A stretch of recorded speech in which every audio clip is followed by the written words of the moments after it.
नमस्कार। बॉलीवुड में फिल्में तो बहुत बनती हैं, है ना? लेकिन आज हम बात करने वाले हैं एक ऐसी स्पाई सागा की, एक ऐसी जासूसी कहानी की जिसने सिर्फ बॉक्स ऑफिस पर आग नहीं लगाई, बल्कि सच और कहानी के बीच की जो लाइन होती है ना, उसे बिल्कुल धुंधला कर दिया। तो चलिए गोता लगाते हैं धुरंधर की दुनिया में। तो सवाल यही उठता है कि आखिर होता क्या है जब असली दुनिया की जासूसी बॉलीवुड के बड़े पर्दे से जा मिलती है। ये फिल्म इसी सवाल के इर्द गिर्द घूमती है। एक ऐसी कहानी जो सच्ची घटनाओं से इतनी प्रेरित है, जहां एक इंडियन एजेंट दुश्मन की जमीन पर एक ऐसा खेल खेल रहा है जहां सिर्फ एक गलती और खेल खत्म। और लोगों को ये कॉम्बिनेशन इतना पसंद आया कि फिल्म ने बॉक्स ऑफिस पर कमा लिए पता है कितने? पूरे 1347 करोड़ रुपए। जी हाँ, लगभग 1350 करोड़। ये नंबर ही अपने आप में इस फिल्म के स्केल और इसकी जबरदस्त कामयाबी की कहानी कह देता है। तो चलिए धुरंधर की इस दुनिया को थोड़ा और करीब से जानते हैं। हम इसे 5 हिस्सों में समझेंगे। पहले फिल्म का एक छोटा सा इंट्रोडक्शन, फिर देखेंगे इसकी कहानी, एक जासूस का सफर। इसके बाद सबसे दिलचस्प हिस्सा, असलियत और अफसाने का मिक्स। फिर जानेंगे पर्दे के पीछे की सच्चाई और आखिर में फैसला कि फिल्म हिट थी या फ्लॉप। तो शुरू करते हैं हमारे पहले पड़ाव से। देखिए, धुरंधर सिर्फ एक मूवी नहीं है, ये एक पूरा सिनेमैटिक एक्सपीरियंस है जिसने हिंदी सिनेमा में एक्शन थ्रिलर का मतलब ही बदल दिया। अच्छा, कुछ जरूरी बातें जान लेते हैं। ये एक स्पाई एक्शन थ्रिलर है जिसे डायरेक्ट किया है आदित्य धर ने, और इसकी लंबाई 214 मिनट, जो इसे इंडिया की सबसे लंबी फिल्मों में से एक बनाती है। और मजे की बात यह है कि कहानी यहाँ खत्म नहीं होती, ये 2 पार्ट्स की सीरीज का पहला हिस्सा है। आइए अब बात करते हैं फिल्म की जान की, यानी इसकी कहानी की। यह दास्तां है एक भारतीय जासूस की जो पाकिस्तान के अंडरवर्ल्ड के सबसे खतरनाक गिरोह में घुसकर अपनी जगह बनाता है। इस फिल्म का हीरो वो एक नहीं बल्कि 2 जिंदगियां जी रहा है। दुनिया के लिए वो है हमजा अली मज़ारी, एक खतरनाक गैंगस्टर, लेकिन उसकी असली पहचान वो है जसकीरत सिंह रंगी, एक रॉ एजेंट। और यही तो कहानी का असली मजा है। वो अपनी पहचान और अपने मिशन के बीच लगातार जूझता रहता है। तो इस एजेंट का मिशन क्या था? इसे हम 4 सिंपल स्टेप्स में देख सकते हैं। स्टेप 1, पाकिस्तान में दाखिल होना। स्टेप 2, वहां के एक लोकल गैंग का हिस्सा बनना। स्टेप 3, गैंग के लीडर का भरोसा जीतना। और फाइनली स्टेप 4, उस पूरे नेटवर्क को बेनकाब करना जो इंडिया के लिए खतरा बना हुआ है। सुनने में सीधा लगता है ना, पर यह रास्ता खतरों और धोखे से भरा हुआ था। कहानी में एक बहुत बड़ा मोड़ तब आता है जब हमजा, मतलब जसकीरत, अपनी आंखों से 26/11 के मुंबई हमले होते हुए दिखता है। और बस उसी पल में उसका मिशन सिर्फ एक ड्यूटी नहीं रह जाता, वो उसकी पर्सनल जंग बन जाता है। वो कसम खाता है कि वो इस टेरर नेटवर्क को अंदर से ही जड़ से उखाड़ फेंकेगा। और यहाँ से ये कहानी और भी ज्यादा दिलचस्प हो जाती है। अब हम फिल्म के उन हिस्सों पर बात करेंगे जो असल घटनाओं और लोगों से लिए गए हैं।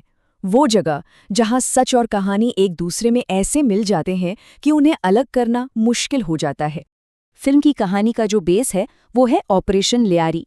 ये कोई काल्पनिक ऑपरेशन नहीं है, बल्कि पाकिस्तान सरकार ने कराची के लियारी इलाके में क्रिमिनल गैंग्स के खिलाफ सच में एक ऑपरेशन चलाया था। फिल्म ने इसी असली ऑपरेशन को अपनी कहानी का बैकड्रॉप बनाया है। कमाल की बात तो ये है कि फिल्म के कई किरदार असल जिंदगी के लोगों पर आधारित हैं। जैसे अजय सान्याल का कैरेक्टर असल में national security advisor Ajit Doval से इंस्पायर्ड है। रहमान डकैत का किरदार असली गैंगस्टर रहमान डकैत से, पुलिस ऑफिसर का किरदार चौधरी असलम खान से, और मेजर इकबाल का किरदार आतंकवादी इलियास कश्मीरी पर बेस्ड है। चलिए अब जरा पर्दे के पीछे झांकते हैं और देखते हैं कि इस बड़ी फिल्म को बनाने में क्या क्या हुआ, क्योंकि कभी-कभी जो कहानी पर्दे के पीछे होती है ना, वो पर्दे वाली कहानी से भी ज्यादा दिलचस्प होती है।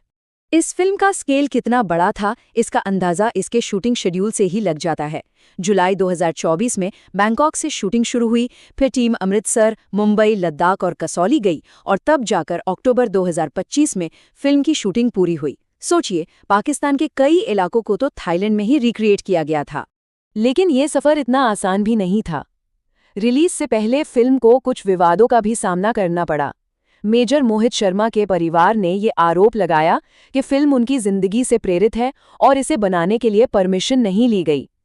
वहीं पुलिस ऑफिसर चौधरी असलम खान की पत्नी ने भी उनके किरदार को जिस तरह से दिखाया गया था उस पर आपत्ति जताई थी। और अब हम आते हैं अपने आखिरी और सबसे बड़े सवाल पर। इतनी बड़ी, इतनी महत्वाकांक्षी और थोड़ी विवादित फिल्म, क्या वो दर्शकों का दिल जीत पाई? फैसला क्या था, हिट या फ्लॉप? कहते हैं ना, नंबर्स झूठ नहीं बोलते। जरा इस चार्ट पर नजर डालिए। लगभग 140 करोड़ के बजट पर बनी इस फिल्म के सिर्फ पहले पार्ट ने बॉक्स ऑफिस पर 1347 करोड़ से भी ज्यादा की कमाई की। ये एक जबरदस्त हिट थी जिसने सारे रिकॉर्ड तोड़ दिए। लेकिन जहां तक क्रिटिक्स की बात है तो उनकी राय थोड़ी मिली-जुली थी। एक तरफ सभी एक्टर्स के परफॉर्मेंस, डायरेक्शन और जिस तरह से फिल्म की दुनिया बनाई गई थी उसकी खूब तारीफ हुई। तो वहीं दूसरी तरफ इसकी बहुत ज्यादा लंबाई, कहीं-कहीं धीमी रफ्तार और कहानी में कुछ कमियों की वजह से इसे क्रिटिसाइज भी किया गया। द हिंदू का ये रिव्यू इस मिली-जुली राय को बहुत अच्छे से बताता है। एक महत्वाकांक्षी लेकिन जरूरत से ज्यादा भरी और छाती पीटने वाली जासूसी गाथा जो राजनीतिक हितों को पूरा करती है और दर्शकों के धैर्य की परीक्षा लेती है। लेकिन सबसे जरूरी बात तो ये है कि कहानी अभी खत्म नहीं हुई है। इसका दूसरा भाग, जिसका नाम है धुरंधर द रिवेंज, 19 मार्च 2026 को रिलीज होने वाला है और ये कहानी को एक बिल्कुल नए मोड़ पर ले जाएगा। तो हम अपनी बात इसी सवाल पर खत्म करते हैं। क्या एक जासूस की कहानी कभी खत्म होती है, या एक मिशन का अंत हमेशा किसी दूसरे और शायद ज्यादा बड़े मिशन की शुरुआत होता है? लगता है इसका जवाब हमें अगले पार्ट में ही मिलेगा।